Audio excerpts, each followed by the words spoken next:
My name is Ethan Clark, and what I'm about to tell you is not a story I ever wanted to share. Not because it isn't true, but because even now, retelling it feels like reopening a door that was never meant to be walked through twice. But I must. Because everything changed on October 18, 2025, the morning I died. It began like any other day aboard our training grounds near Coronado. Autumn had finally swept across the coast, that familiar blend of salt, wind, and anticipation clinging to the air. I remember tightening the straps of my gear, the quiet ritual I'd repeated thousands of times as a Navy Special Operations soldier. Everything felt routine, normal, harmless, and that was the last moment of normalcy my life would ever know. Our unit had been assigned a close-quarters combat simulation, nothing we hadn't done 100 times before. Mock buildings, controlled fire, precision drills. The kind of repetition that turns muscle memory into second nature. I walked in first like always. I wasn't afraid. Fear is a luxury we unlearn early on. Inside the training structure, the dim halogen lights flickered, casting long shadows across the plywood walls. I could hear my own breathing echo inside my helmet, steady, controlled, confident. I signaled the team behind me, then stepped deeper into the room. And then it happened. A single crack, sharp as lightning splitting open the sky. A sound I'd heard 10,000 times, yet this one was different. This one belonged to me. I didn't feel the bullet enter. Not at first.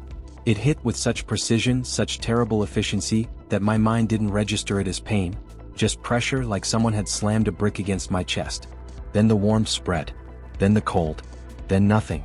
I stumbled backward, hitting the concrete wall hard enough to shake dust from the ceiling. My vision tunneled instantly, colors dissolving into shadows. I tried to inhale, but my lungs refused to obey. My knees gave out and I felt my body slump to the floor, heavy, lifeless, foreign. My teammates rushed in, shouting my name, voices cracking through the haze like distant thunder. I tried to answer. I tried to look at them. I tried to stay tethered to the world I knew. But the tether snapped. Suddenly, impossibly, I was above my own body. I hovered near the ceiling, weightless, watching the scene unfold as though it belonged to someone else. The room felt unreal, flattened, muted, drained of substance. My team worked frantically over the motionless form on the ground, performing everything we had trained for, everything they had sworn to do. And I watched, unable to help, unable to return, unable to understand why I wasn't afraid. A strange quiet settled over me. Not silence. Something deeper. A peace that felt older than the world itself. Then the walls of the room, if they were still walls, began to fade. The ceiling dissolved. The floor vanished beneath me. And I was moving, being drawn, through a thickness of light that pulsed with warmth and intention. I didn't resist. I couldn't. The light called to something inside me that had been asleep for years. The transition wasn't like a tunnel or a hallway. It was more like stepping from one truth into another. Something in the very fabric of existence shifted around me, folding inward, then outward, revealing a realm I didn't know existed, and yet somehow recognized with my whole being. The ground beneath my feet was luminous, like crushed stars fused into crystal. The air glowed with color and sang with harmonies that bypassed the ears and poured straight into the soul. Every breath felt like inhaling eternity.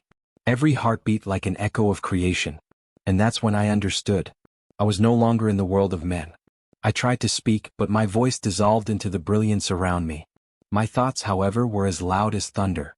Every emotion within me, wonder, awe, confusion, felt amplified as though the very atmosphere responded to what I felt.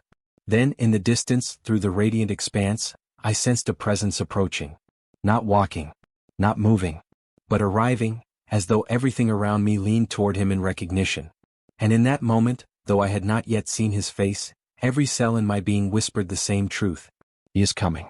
The presence drew nearer, not with footsteps, not with motion, but with being. The very atmosphere shifted as if creation itself adjusted to make room for him. The radiant expanse before me grew brighter, yet it didn't scorch or blind. Instead, the light seemed to recognize me, calling out to the deepest part of who I was, the part untouched by fear, pride, or pain. I felt suddenly small yet profoundly seen, fragile yet infinitely loved. And then he emerged. Not from the horizon. Not from the ground.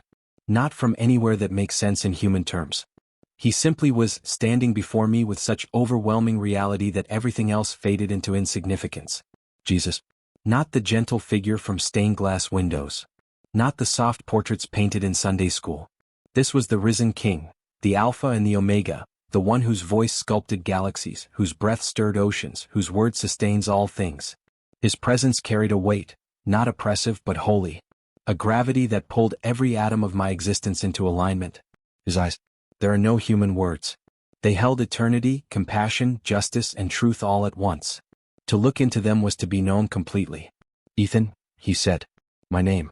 But spoken with a tone that carried creation itself. Hearing it felt like being rebuilt from the inside out. My knees buckled beneath me. I didn't choose to kneel, my soul simply knew whom it stood before. But he reached down, not hurriedly, not ceremonially, just with quiet, infinite tenderness. His hand touched my shoulder, lifting me with such gentleness that the touch alone could have restored a broken universe. "Do not fear," he said. "Your journey is not finished." I couldn't stop the tears.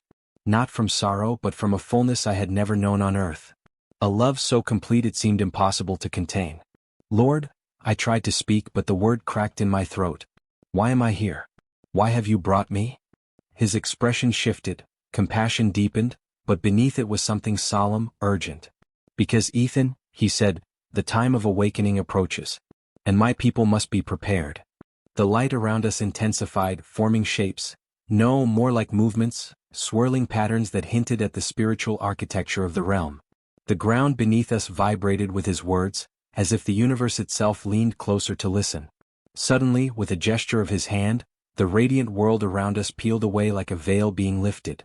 Before us stretched a vast cosmic window, an expanse revealing Earth, suspended in the void like a fragile jewel. But not the Earth I remembered. From every continent, from countless cities and small forgotten villages, streams of golden light rose upward, thin at first, then merging like rivers into a glowing lattice woven around the planet.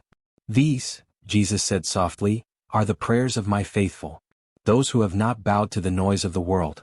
Those who still believe."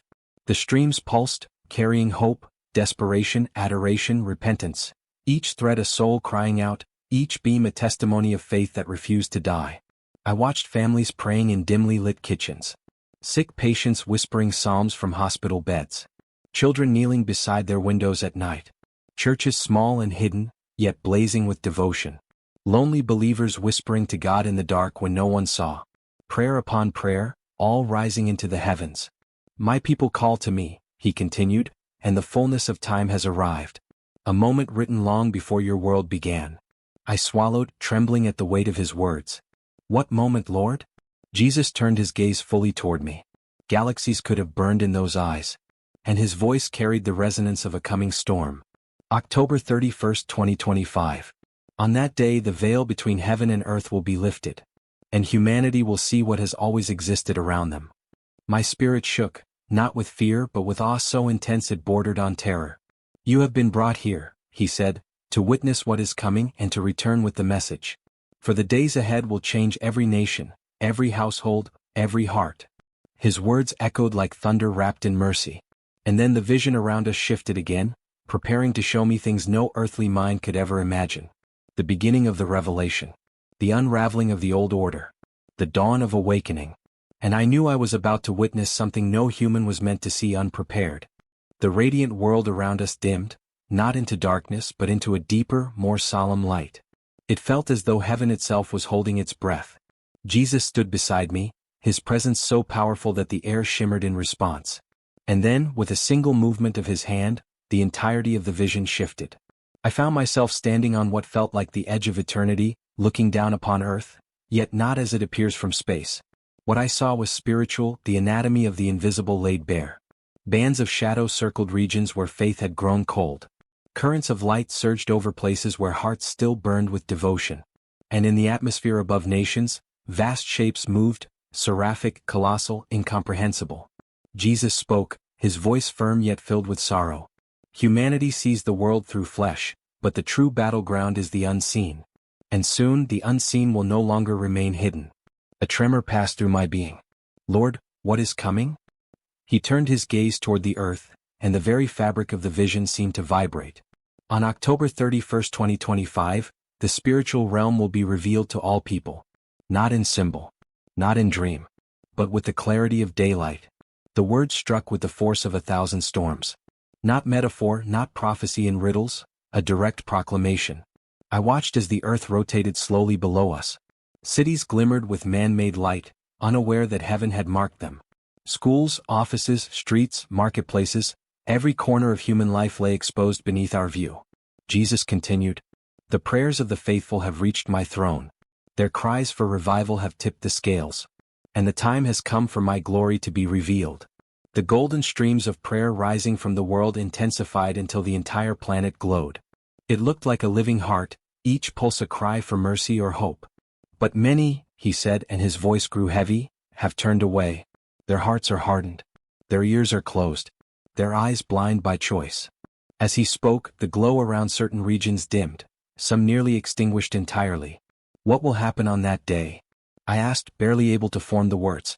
And then he showed me. The earth zoomed closer, cities rising into view.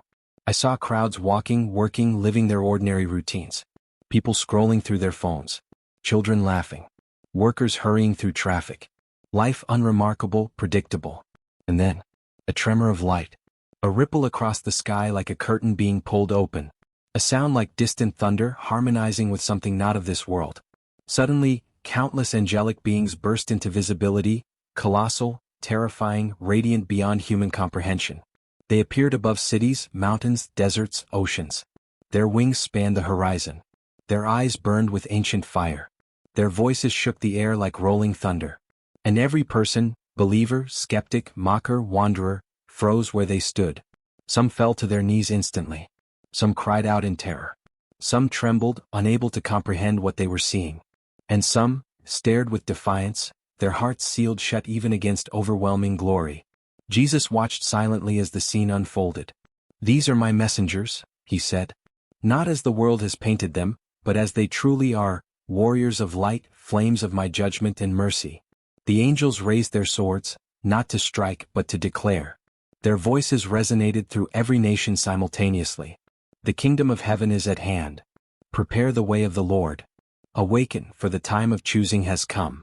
Their words resounded like trumpets across the continents, cutting through every language, every culture, every barrier. Humanity stood suspended between awe and terror. And then Jesus spoke again, his tone firm and unshakably final. "This visitation is mercy. A final call. A shaking that will separate truth from illusion, faith from pretense, devotion from convenience." I felt my spirit tremble. "Lord, what will happen after this?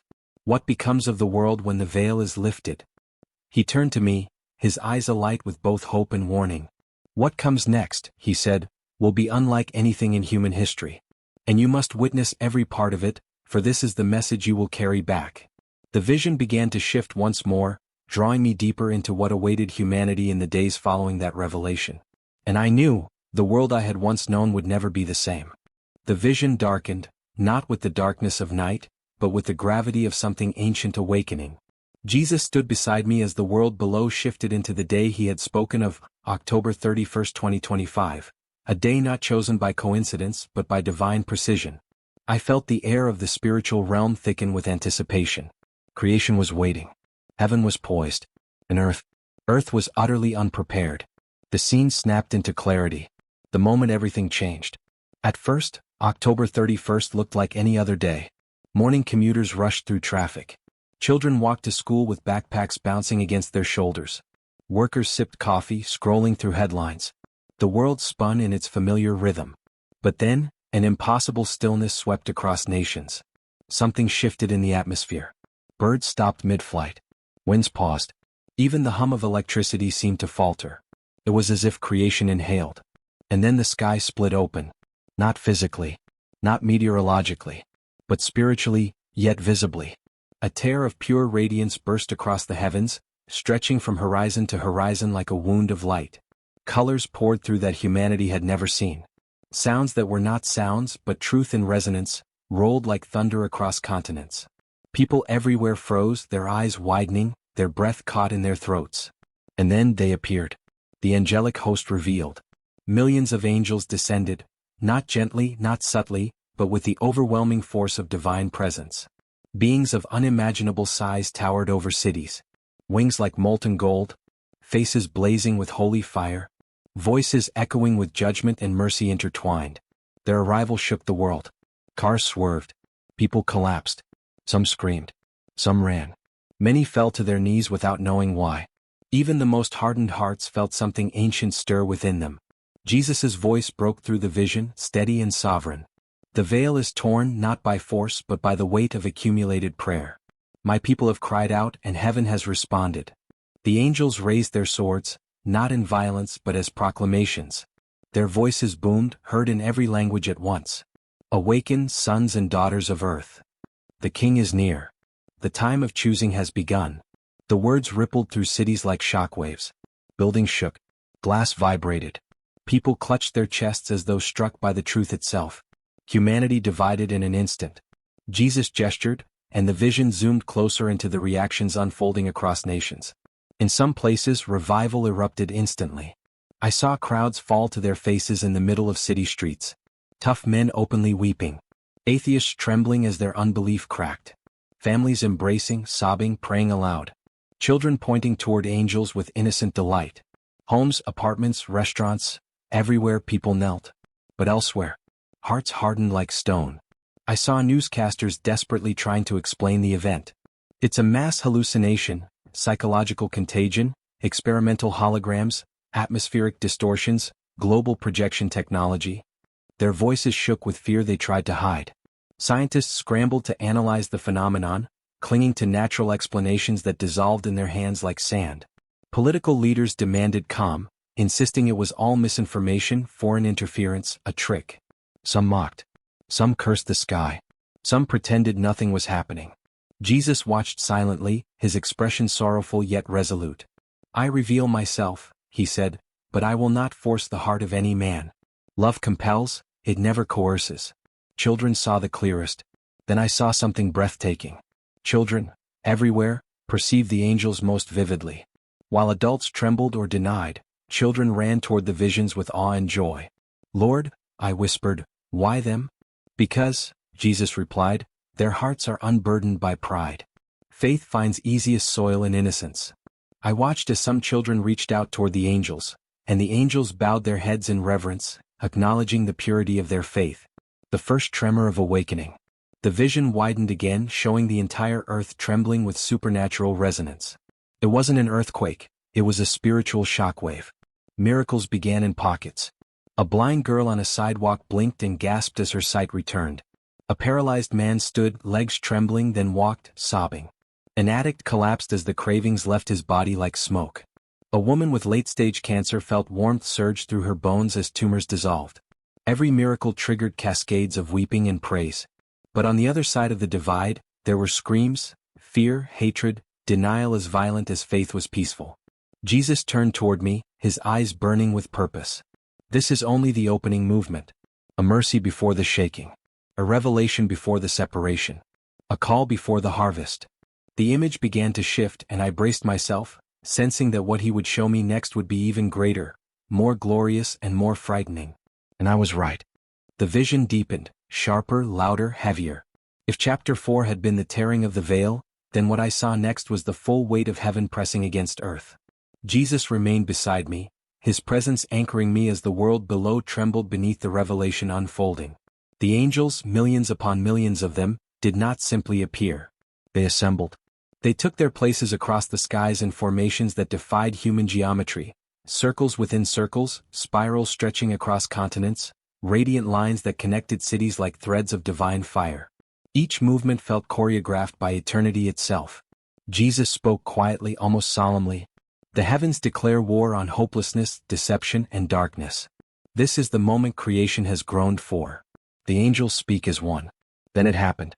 A sound, not like thunder, not like wind, but like truth itself, rolled through the atmosphere. Every angel lifted their voice in unison.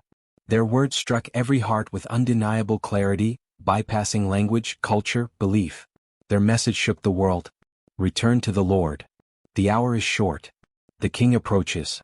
Choose whom you will serve. People across the nations fell to their knees without understanding why. Some covered their ears, unable to bear the resonance. Others lifted their hands toward the sky, overwhelmed with surrender.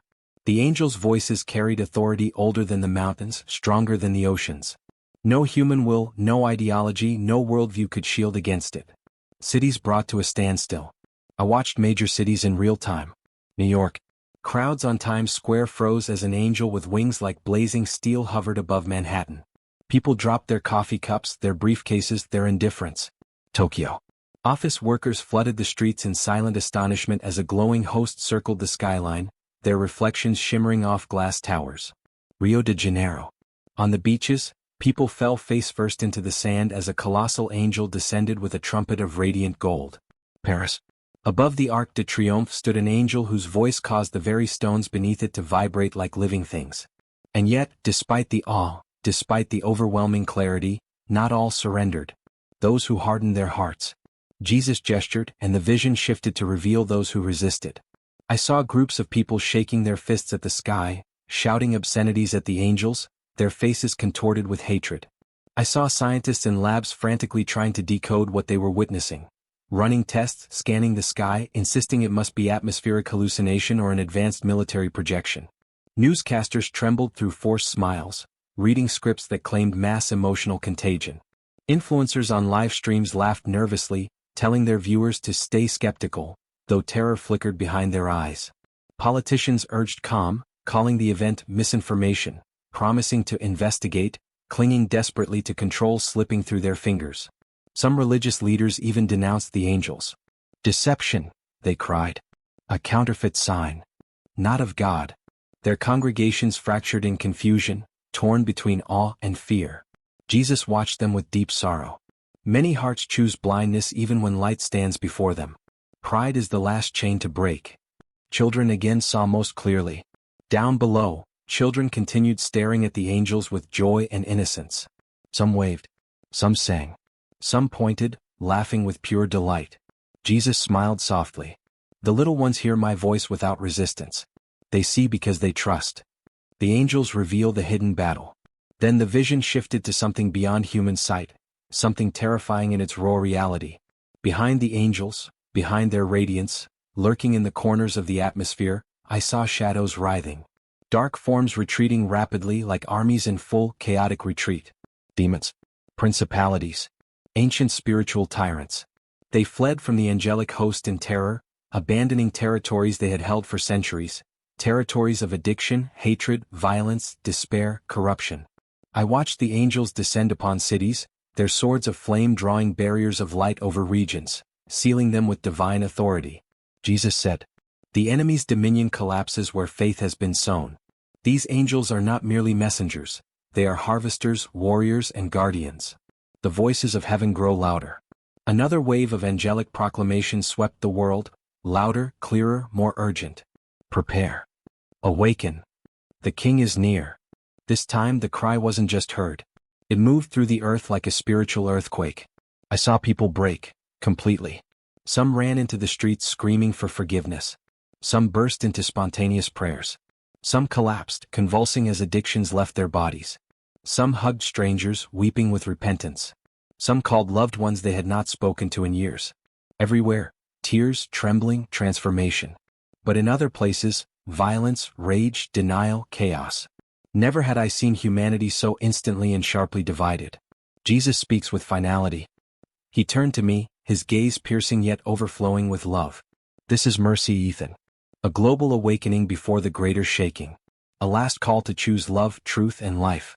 And what follows this day will change everything.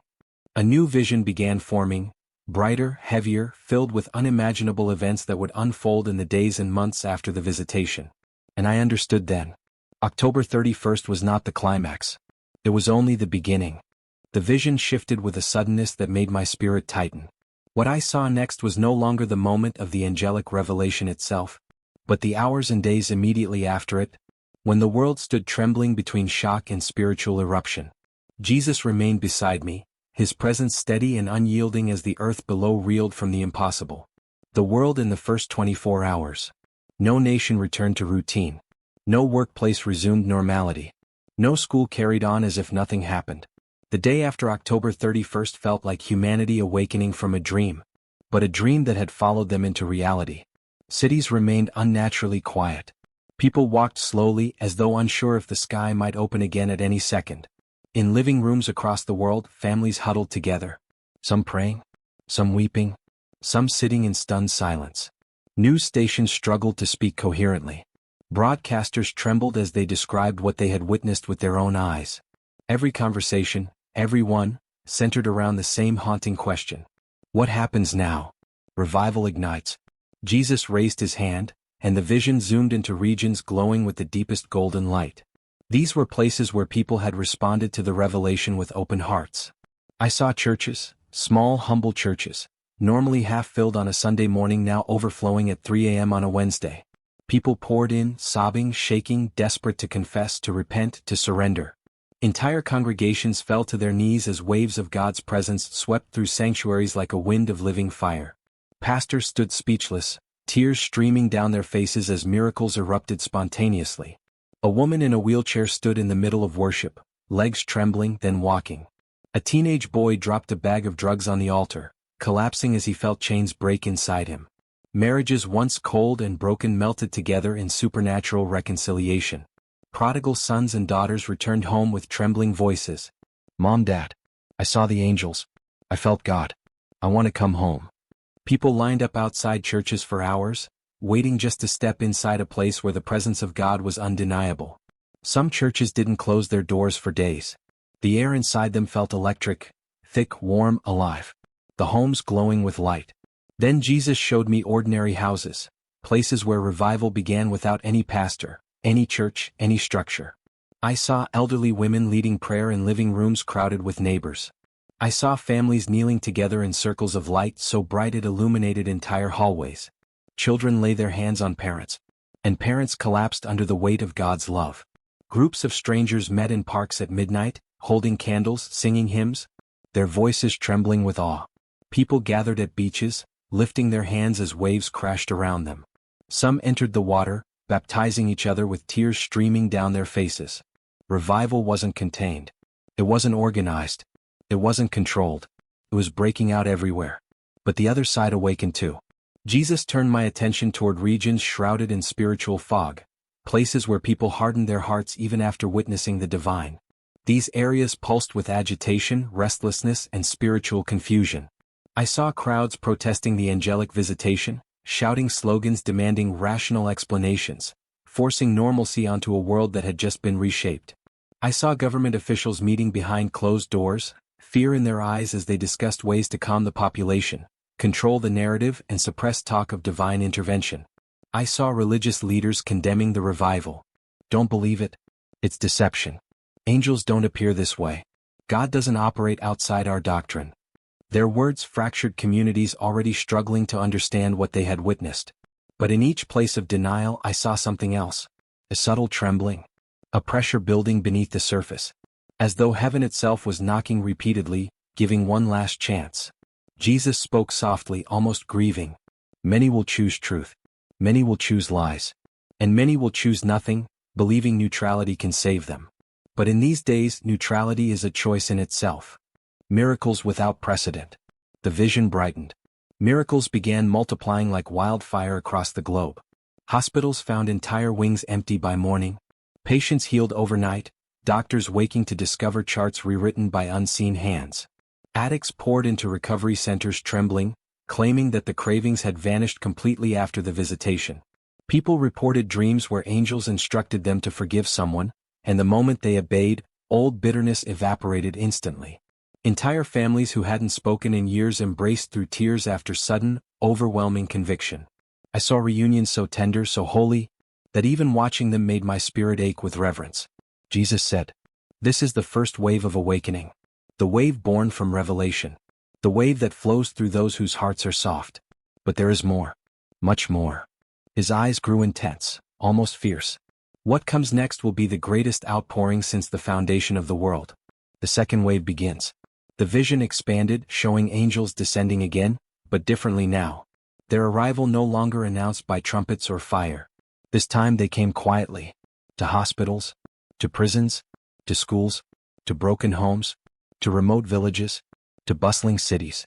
They moved like wind, like breath, like whispers of God Himself. I saw angelic beings resting their hands on sleeping children, filling them with visions and prophetic dreams. I saw angels touching the shoulders of weary believers, renewing them with supernatural strength. I saw angels clearing spiritual darkness from neighborhoods like sweeping away old ash. And everywhere faith grew. Everywhere hunger grew. Everywhere the atmosphere thickened with expectancy. Jesus placed his hand gently on my shoulder. This is the beginning of the harvest. But every harvest is met with resistance. And the enemy's retaliation is near. A low rumble echoed through the spiritual realm. A new scene began forming, darker, heavier, filled with conflict. The coming chapter would reveal the first signs of opposition, the rising backlash from systems built on pride and deception. And what I saw next would shake me more than anything so far. The vision darkened again, not fading into emptiness but thickening as though a spiritual storm gathered on the horizon. Jesus remained beside me, his presence steady and unyielding, yet his expression carried a deep and solemn weight.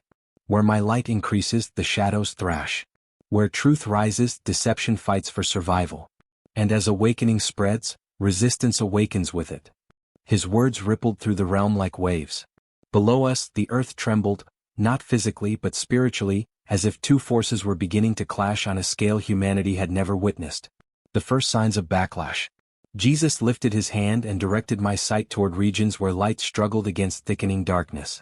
These were places where denial had hardened into defiance. I saw governments convening emergency councils, attempting to restore order by silencing conversations about the angelic visitation. Men in suits with trembling hands drafted statements declaring the event an anomaly, urging the world to maintain rational perspective. But their eyes betrayed their fear. Some leaders spoke boldly on camera, condemning the awakening as hysteria. Others quietly panicked, afraid that their power, built on control, was slipping away. Jesus spoke. They fear what they cannot command. And they resist what exposes their corruption. The media's war on the divine. Next, I saw global news networks. Anchor after anchor forced calm smiles as whispers of panic leaked into their voices. Graphics flashed across screens. Mass hallucination event. Global psychological phenomenon. Governments demand investigation. No evidence of supernatural origins. Behind the cameras, whispers grew fierce. What did you see? Don't talk about it on air. If we acknowledge angels, everything collapses. Producers cut segments that mention miracles. Journalists were threatened for sharing their personal experiences. Editorial teams conspired to reframe everything as explainable, controllable, dismissible. I felt an ache in my chest watching it. But Jesus' voice held no anger, only truth. They protect their narrative, not the people. They cling to illusions to avoid surrender. Religious division cracks open. The vision shifted to churches, some glowing with revival, others simmering with tension. Pastors stood before their congregations, faces pale with fear, preaching. This visitation is not from God. Test the spirits. Angels don't appear today. Beware signs and wonders, they deceive. Some congregations split instantly. Half left the building in tears. Half stayed, confused, clutching to teachings that now felt hollow. I saw church boards vote to ban any mention of the angelic revelation. Some pastors resigned. Others were removed. Jesus watched with profound sadness. A house built on pride cannot receive truth. Only the humble will hear my voice in these days. The collision in schools. Jesus turned my attention toward schools and universities. I saw professors lecturing through clenched teeth, insisting, "Science explains everything. What you saw was atmospheric refraction. Mass delusion, that's all." But their students didn't believe them. Children had seen too clearly. Teenagers had felt too deeply. Arguments broke out in classrooms. Some teachers shut down discussions entirely. Others asked questions their curriculum couldn't answer. A handful dropped to their knees during class, overwhelmed by the presence of God that lingered since the visitation. The young will lead, Jesus said, for their hearts are still tender and their spirits still awake. The underground mockers. Then I saw private online communities, dark corners of the web where hatred multiplied. People mocked the revival, ridiculed believers, twisted the miracle stories, edited videos, created fake explanations to drown out what they could not deny. Some claimed the angels were aliens. Some blamed governments. Some blamed foreign powers. Some blamed religion itself. But beneath every joke, every meme, every smear campaign, I saw trembling. Their mocking was armor for fear. The shadows stir. Jesus then raised his hand and the vision plunged deeper, into the unseen realm behind the resistance. I saw spiritual forces, twisted, furious, desperate. Demons that had ruled over cities for centuries shrieked as their hold weakened. Principalities of addiction, hatred, and corruption convulsed as angels drew boundaries of light across the spiritual landscape. Darkness retreated, but not quietly. It thrashed, clawed. It sought new hosts. Where people hardened their hearts, shadows gathered. Where denial strengthened, darkness filled the void. Where pride deepened, deception took root. Jesus' voice thundered with authority. The enemy knows his time is short, and he will unleash confusion to reclaim what he has lost. But he cannot stop what I have begun. The two streams of humanity. At this point, the world looked divided by something far deeper than belief. It looked divided by identity. One side bathed in light. Repentance, surrender, love, humility, prayer. The other enshrouded in darkness. Denial, mocking, hatred, rebellion, pride. Two streams of humanity flowing side by side, yet moving in opposite directions. Lord, I whispered, is this the separation you spoke of? Jesus nodded. Yes, Ethan. The wheat and the tares grow together, until the time of revelation comes. And now the revelation has arrived. His words resonated with finality, vibrating through the realm. But he wasn't finished. For the awakening you have seen is only the beginning. And what comes next will transform every system humanity built. Every institution, every structure, every power. A great light ignited beneath us. So bright, so overwhelming, that I braced for what would come next. For the next chapter would reveal the transformation of the world itself. The light beneath us swelled until it enveloped everything. Not blinding but purifying, like a dawn bursting across the soul rather than the sky. Jesus stood beside me, his expression resolute, his eyes burning with purpose. Ethan, what you are about to witness is the reshaping of nations, families, and systems. For where my spirit moves freely, nothing remains untouched. And then the vision descended, revealing a world trembling under the weight of divine intervention. The healing of families. The first scenes unfolded inside ordinary homes. Living rooms, kitchens, bedrooms where people had cried alone for years. I saw fathers returning to their families, their hearts broken open by the angelic visitation. Men who had been absent for decades knocking on doors with trembling hands. Please, forgive me. I was blind. I see now. Mothers embraced prodigal children who stumbled home at dawn, confessing sins, addictions, secrets long hidden in darkness. Siblings, once divided by bitterness, collapsed into each other's arms as years of hatred dissolved in moments. Marriages long fractured, cold, silent, distant, suddenly reignited by a supernatural tenderness. I saw scenes that made my spirit ache with reverence. Husbands weeping as they prayed over their wives for the first time. Wives clutching their husbands as divine warmth washed away resentment. Children sitting at tables, wide-eyed, watching their parents reconcile in front of them. Jesus spoke. The spirit of Elijah moves across the earth. Hearts of fathers return to children and children to fathers. The family, the first sanctuary, is being restored. Education turned upside down. The vision shifted to schools. From small-town classrooms to massive universities. Teachers walked into rooms, ready to teach science or literature or history. But the moment they opened their mouths, the words twisted. Not lies, not doctrine, but truth erupting against their will. I saw a teacher begin lecturing on evolutionary theory, only to fall silent as tears streamed down her face. I can't, she whispered. There's more, there's something more. Students watched breathless as she sank to her knees. In another classroom, a professor angrily tried to read from a textbook, promoting immoral ideologies, but the pages burst into flames in his hands. Not burning him, only the lies. In universities, students formed prayer circles in lecture halls. Some professors joined them, trembling. Others tried to resist, but the conviction in the room was too heavy. Young children prophesied in their classrooms, speaking words so precise, so impossibly wise, that even skeptical teachers froze in awe. The truth long buried is awakening in the next generation. Jesus said, for they will lead the wave their parents feared. Entertainment purged and cleansed. Next, the vision swept across movie studios and music stages. Hollywood sets collapsed mid-production. Equipment malfunctioned whenever directors attempted to film sin, violence, or immorality. I saw an actor trying to perform a scene that glorified corruption. But every time he opened his mouth, his voice failed. Studio executives slammed their fists on tables, demanding explanations. But cameras refused to record certain content, as if heaven itself rejected it. Concerts took on strange turns. Singers who had built their careers on profanity and rebellion found themselves unable to utter a single corrupt word. Microphones went silent. Speakers died. Lyrics changed mid-song into prayers or psalms their authors had never written. Musicians collapsed on stage as conviction overtook them, weeping uncontrollably as crowds watched in stunned silence. Jesus' voice carried both justice and mercy. Those who use their gifts to spread darkness will lose them. Those who remain pure will shine. New films emerged, stories of redemption, truth, sacrifice. Songs written overnight by trembling artists filled with new light. Children's shows infused with spiritual clarity suddenly replaced old, cynical programming. The entertainment world bent its knee, willingly or unwillingly. Medicine rewritten by miracles. The vision shifted again. Inside hospitals, chaos gave way to awe. Doctors stared at scans that showed tumors vanished overnight. Nurses sobbed over patients whose hearts restarted without intervention. Medical charts flickered with readings that defied natural explanation.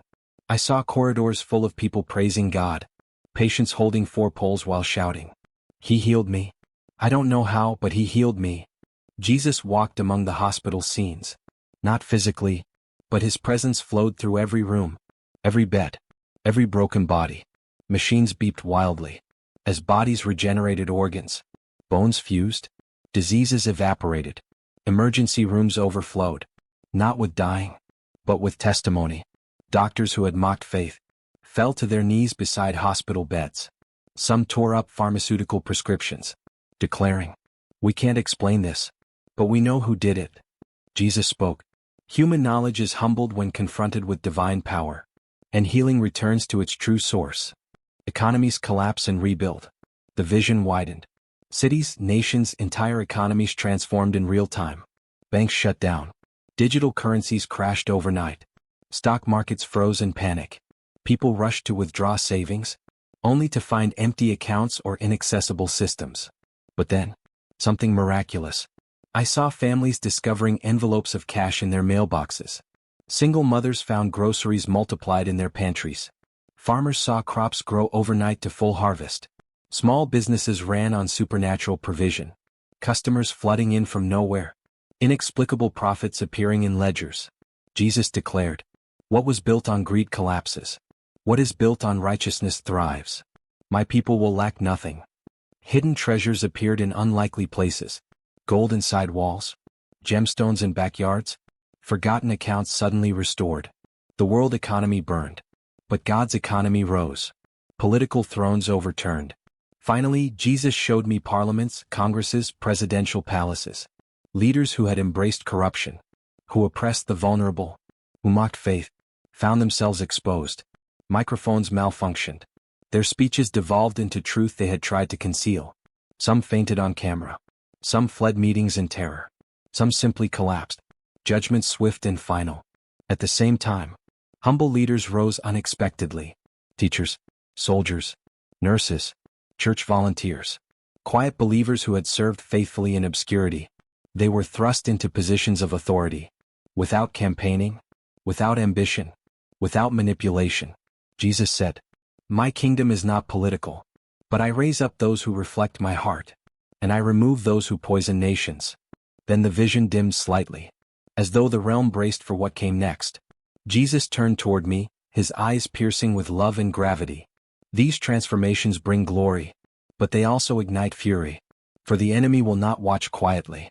As souls awaken and systems crumble, a shadow moved across the horizon.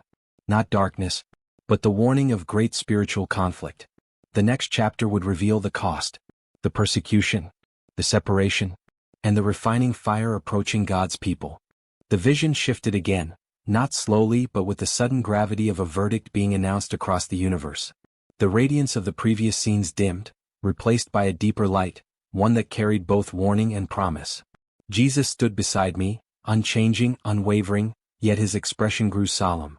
The air in the spiritual realm thickened as He spoke. "Ethan, where my glory moves, refinement follows. Where revival spreads, resistance intensifies. And where hearts awaken, the enemy strikes. Now you will see the cost of the awakening." A hush fell over everything around us. And then the vision opened. Persecution begins.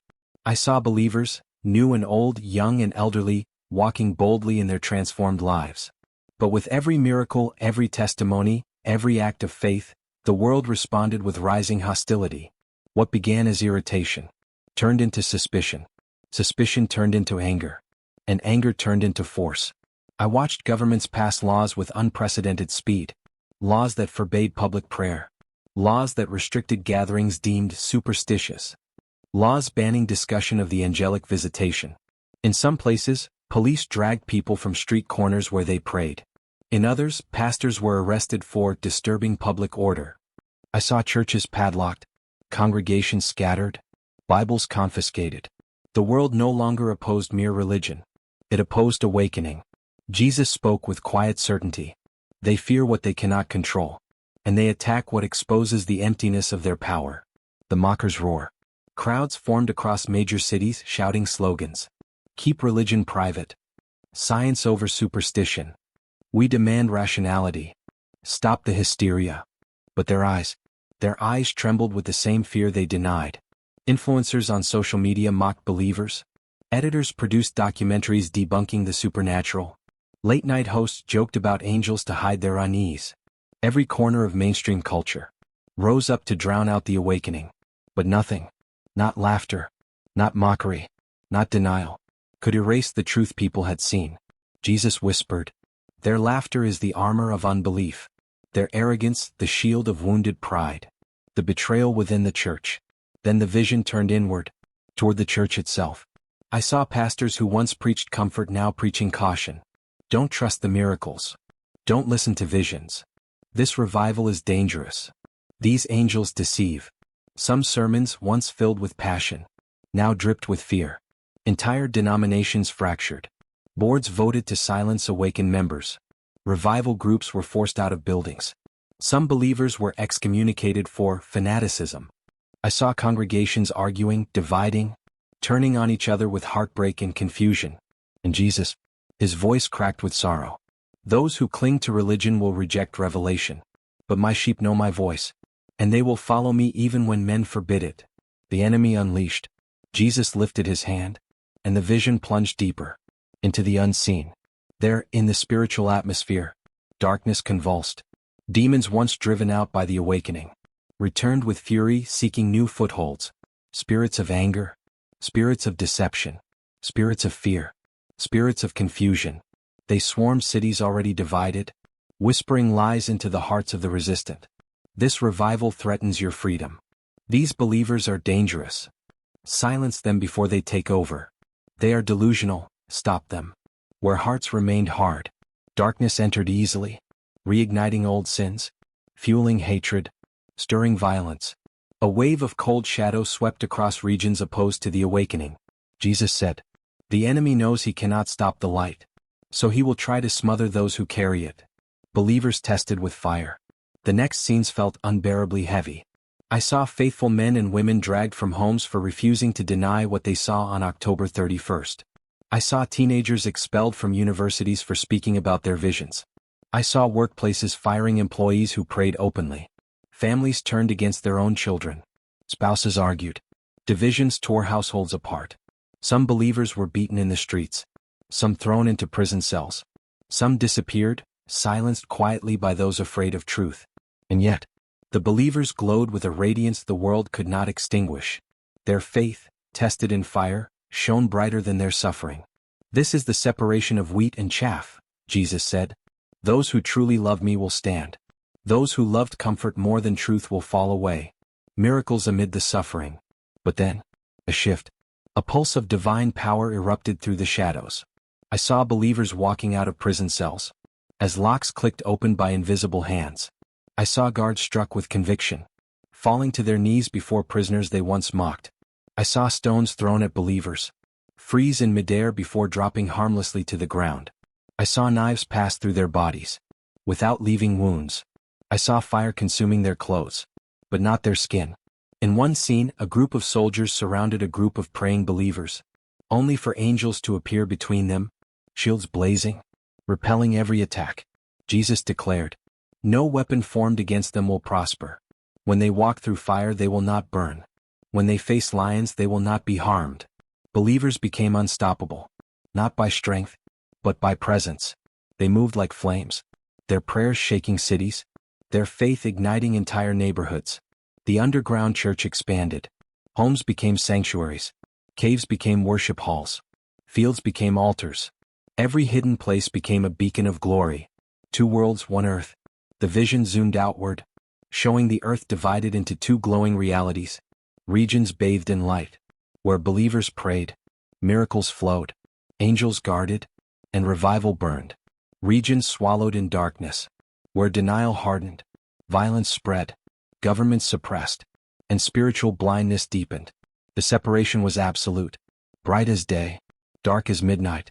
Jesus spoke, "This is the final dividing line, not drawn by politics, not drawn by race, not drawn by wealth, drawn only by the heart." His voice trembled with both victory and sorrow. There will be no gray places in the days ahead. Only those who walk in light, and those who cling to darkness. A great migration begins. Suddenly I saw people across the world, packing bags in the middle of the night, not running in fear, but responding to supernatural pull. Dreams, visions, inner urgings, angelic whispers. Families left homes, cities, even nations, traveling to regions glowing with divine presence. No one coordinated it. No one planned it. Yet millions moved with uncanny unity. Jesus smiled gently. "I am gathering my people, as I have promised since ancient days. They will dwell in places of refuge, where my presence will shield them from what comes next." A tremor ran through the realm. A warning, a shift, a preparation. The world was on the brink of something bigger, something approaching like a storm on the horizon. Jesus turned toward me, his eyes blazing with a mixture of passion and gravity. "Ethan, the revelation must continue. For what comes next will be far greater, both in glory and in shaking." The light swelled, preparing to unveil the final chapter. The return, the message, and the warning I was destined to carry. The vision around us swirled into a blinding brilliance, not harsh, not violent, but sacred, as though heaven itself leaned close to speak its final word. I felt the atmosphere shift. The scenes of awakening, persecution, division, miracles, all began to fold into one another, pulled back like curtains closing on a cosmic stage. Jesus stood before me, still radiant, still overwhelming, but now his presence carried a new weight. Finality. This was the end of the revelation. This was the moment the message would be sealed inside my spirit. The earth in 2026. The light withdrew just enough for me to see the earth again, but not as it was before. Now the globe glowed in two stark colors, one half burning with blinding gold, regions where revival raged, where prayer rose like fire, where miracles shook communities, where believers gathered in unity. The other half shrouded in consuming darkness, regions drowning in denial, persecution, hatred, and spiritual blindness. It was a map of souls, an atlas of belief and rebellion, drawn not by human hands, but by spiritual truth. "This is 2026, Jesus said. A world in the midst of the great harvest. A world choosing its allegiance, light or darkness. A world preparing for my return." And then, he turned to me. "The commission. Ethan," he said, and my name carried the same divine resonance. As the moment he first spoke it, "You were shown these things, not to fear, not to boast, but to prepare." His voice grew deeper. "My people must return to pure faith, to prayer, to love, to holiness, to the simplicity of devotion long abandoned by the world." He lifted his scarred hands, and the wounds radiated with glory so intense that my knees shook beneath me. "The door of mercy is open now, but it will not remain open forever. Tell them, warn them, guide them." The images around us shifted again, revealing millions of people, ordinary men and women, moving toward the light, or retreating into darkness. "Every soul must choose," he said, "and your voice will help them choose well." I felt something heavy, sacred, settle into my spirit, a mantle, a calling, an assignment no man could take lightly. My return to the body. Then the vision began to dissolve, the heavenly landscape fading, as if pulled back through layers of time and space. My feet lifted from the luminous ground. The music of the realm softened. The colors dimmed. The earth grew closer. My lifeless body lay on the ground, surrounded by frantic medics, my team shouting my name, their voices tearing through the veil. And as I hovered above them, Jesus spoke his final words to me. Words that carved themselves into the deepest marrow of my soul. Tell them I am coming soon. Tell them my reward is with me. Tell them the time of awakening has begun. And blessed are those who prepare. His hand touched my chest, and a surge of life blasted through me like lightning. The heavenly realm vanished. Darkness, then breath, then pain, then the crushing weight of my body returning to itself. My eyes flew open. Voices screamed. Hands pressed on my chest. Machines beeped wildly. But inside me, the fire from heaven burned. Alive, fierce, unwavering. Everything I saw remained crystal clear, etched not in memory, but in spirit. I had returned with a message that demanded to be spoken. Ethan's message to the world. What I share now is not a theory, not a dream, not a metaphor. I died. I crossed over. I stood before the King of Kings. And I returned because he commanded it. This awakening is real. It has begun. And it will only intensify. Some will welcome it. Some will reject it. Everyone will be changed by it. Only faith, pure, humble, surrendered faith, will anchor the soul in the days ahead. Only prayer, the genuine cry of a repentant heart, will open the doors of mercy. Only love, the love of God in action, will distinguish light from darkness. This is the message I carry. And this is the message I now give to you. A final appeal. If you have listened to my testimony till the very end, then something inside you recognizes truth. Not because of my voice, but because the Holy Spirit is stirring your heart. I ask you now, not as a soldier, not as a storyteller, but as a man who stood before Christ himself. Return to God. Seek him in prayer. Turn from sin. Walk in love.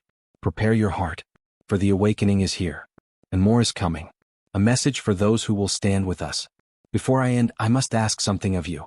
If this message has reached you, if it has stirred your spirit, if it has awakened something sleeping inside your soul, then I invite you to join others who also sense the times we are living in. On YouTube, under the banner of Timeless Religious Stories, we share testimonies, visions, and messages that prepare hearts for the days unfolding before us. If you feel called, I ask you, subscribe to Timeless Religious Stories, not for numbers, not for popularity, but so you will not walk this journey alone. So you will hear what God is speaking. As the spiritual awakening accelerates, share this message with someone who needs to hear it, someone you love, someone God is calling home. And may the Lord bless you, keep you, and awaken your heart for what is to come.